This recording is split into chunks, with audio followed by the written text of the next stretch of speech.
Yo, how's it going, dudes? It's me, Dragon Dude, here for a Valentine's Day special in which I'm going to be reading notes from my childhood to make you feel better or worse about your Valentine's Day and how you will die alone. So without further ado, let's get straight into it. This note is from 5th grade from a girl that I had been dating for the last 3 years. This happened the first week of 5th grade, in which we both went to the same school for the first time because we had met at daycare and had started dating there, where we had known each other for up until that point about 10 years. And I slipped a note into her locker that said, "Are we still dating?" Because she was hanging out with this one guy and I got jealous just because that's who I am. And the note she put back in my locker is as follows. "Dear Ricky, the note that I gave you, it was to be friends, okay? If you thought any more of it, I'm sorry, but I'm not interested in my best friend. Never have been, never will be. Okay, from our smiley face, friends." And I remember this so vividly, coming home from this and absolutely bawling my eyes out. I had never cried so much in my entire life. It hurt. And you know, at a tender age of 10 years old in 5th grade, how am I supposed to react to a relationship that took up a third of my life? I remember my mom came in and was like, "What happened?" And I remember saying, "She left me. She left me." And I started bawling, crying.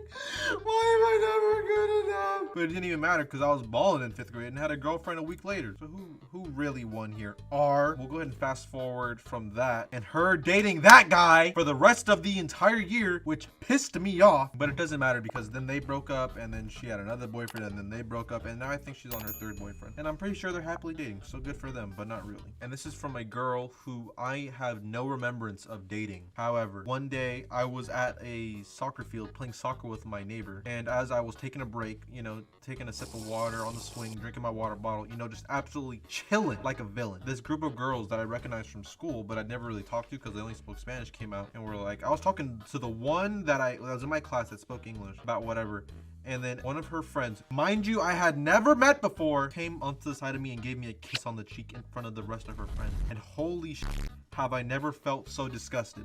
I'm pretty sure in that moment, right in front of her, after she kissed me, I went, "What are you doing?" And that's what I remember from that day. And then I remember going home and being like entirely disgusted. And then I got this note on the next day, which was coincidentally on Valentine's Day. And the note reads, "Dear Ricky, to be honest with you, you are cute.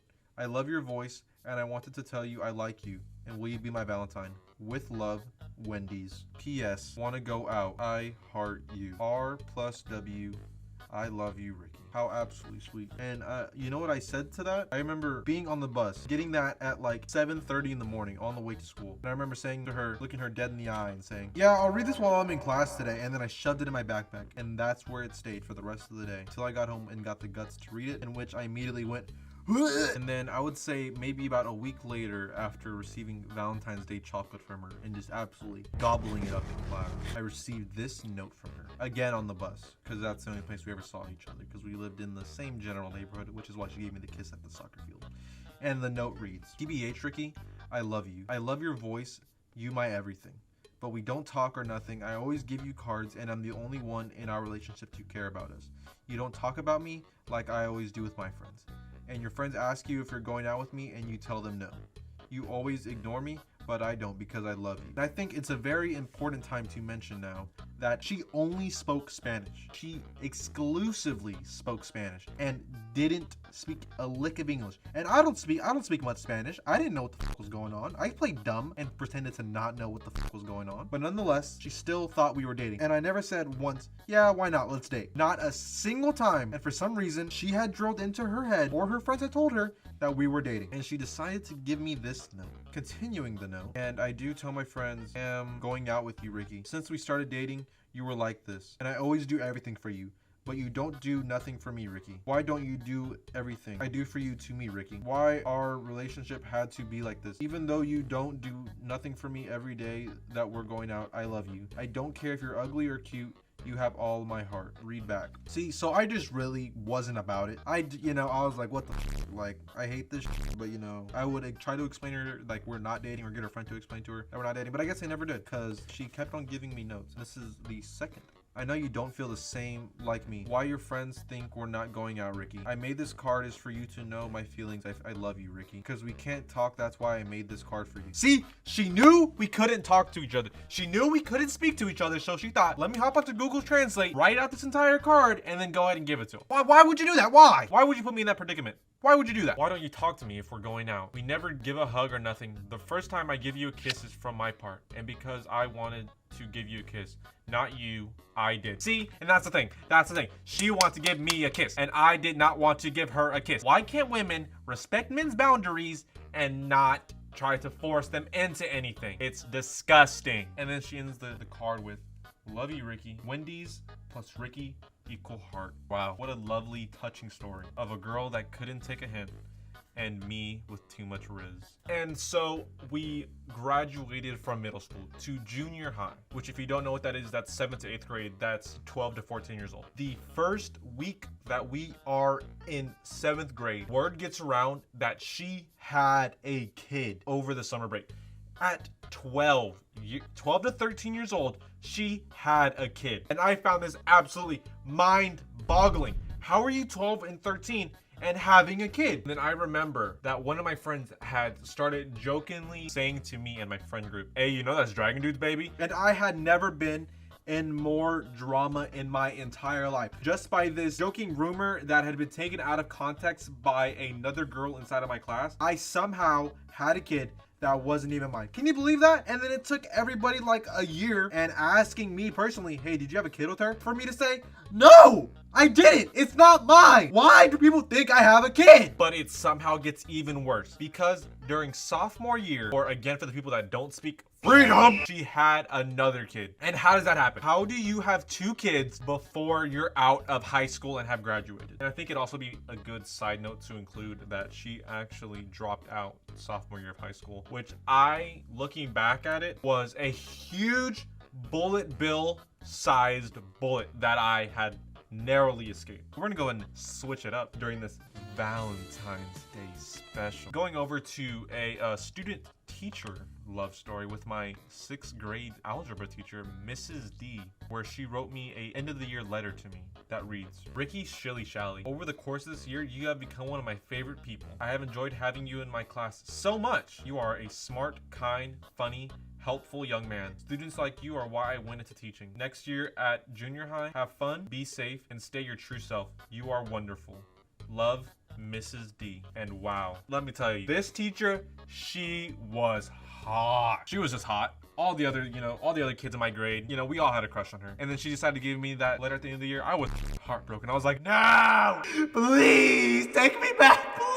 And then I think it would be also important to note that I actually, from 6th grade all the way to my senior year, I had actually kept in touch with my teacher, and that she still remembered me and said that I was one of her best students of all time. So call it true love, call it one-way love, call it child predation, call it whatever you'd like. This was a true love story. And now we're gonna go switch it up one more time during this Valentine's Day special to a very, very dark place I wouldn't wish on my biggest enemy, the friend zone. At this point, it was 7th grade with a girl named KK, which I had a huge crush on for 2 years. She came to my birthday party. I was trying to rizz her up 24/7, always trying to flirt with her. So I decided one day during Valentine's Day that I would go ahead and send her a rose. If you aren't familiar with this, in most middle schools, junior highs, you can pay people to send roses that work for the school to other people in certain classes. So I decided to dish out $5, or basically half my life savings at that point, to send a rose, a one last ditch effort to go ahead and make this girl mine. And to my surprise, she actually gave me a note back, and I was absolutely ecstatic. I was, whoa, let's go. And the note is as reads, Ricky, thank you for everything you have done for me. I love how you are always there for me. I am here for you always. And at that point, reading that letter in science class, I was like, let's go, whoa, let's go. But there was one last sentence. I love you so much, best friend. And at that point, I was,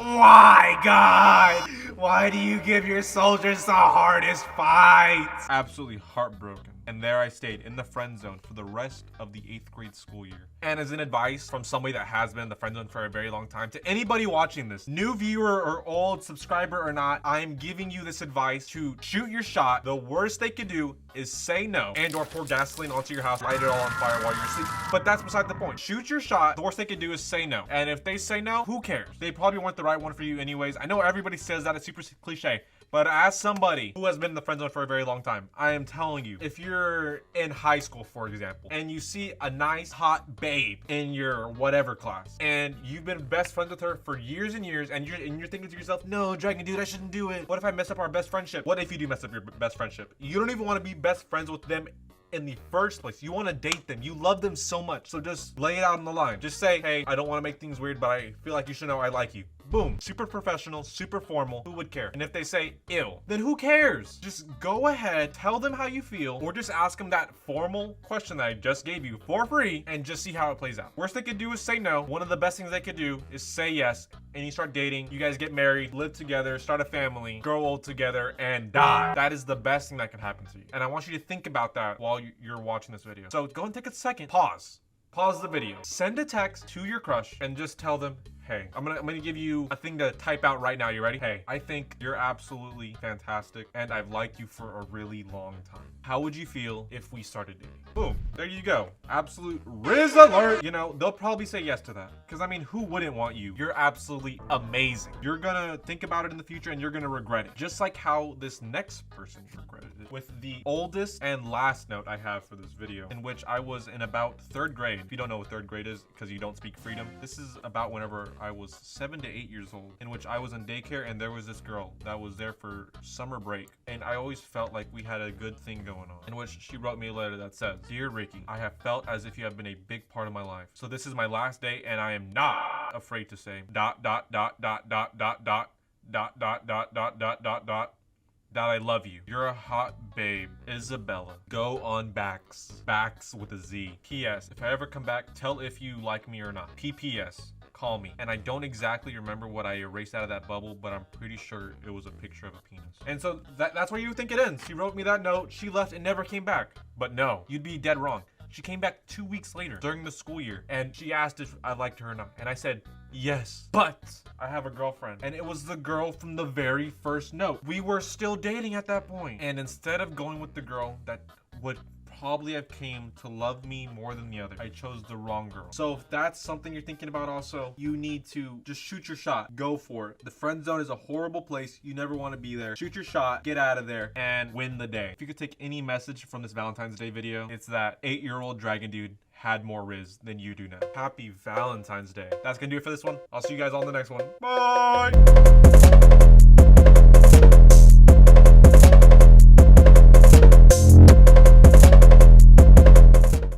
Well, here we are. Thank you so much, Isabella. This lighter's dog. Let's get another lighter. Good old reliable. Ah, there we go. Thank you so much. Thank you so much. Nice. Thank you so much, Miss D. You were awesome, but I don't know. This paper does not want to burn. Thank you so much. Thank you so much. This was so awesome, epic. Friends. Yeah, make sure to get that friends part real good. Yeah, there we go. This was hot. Wendy's plus Ricky. Oh, how we never dated. How so sad. Love is dead, and I killed it. Hot caliente. Happy Valentine's Day. Hope you guys enjoyed the Valentine's Day special. I know I am. Right, want to go out? Never in my entire life. You know what? This thing's taking too long. Let me just...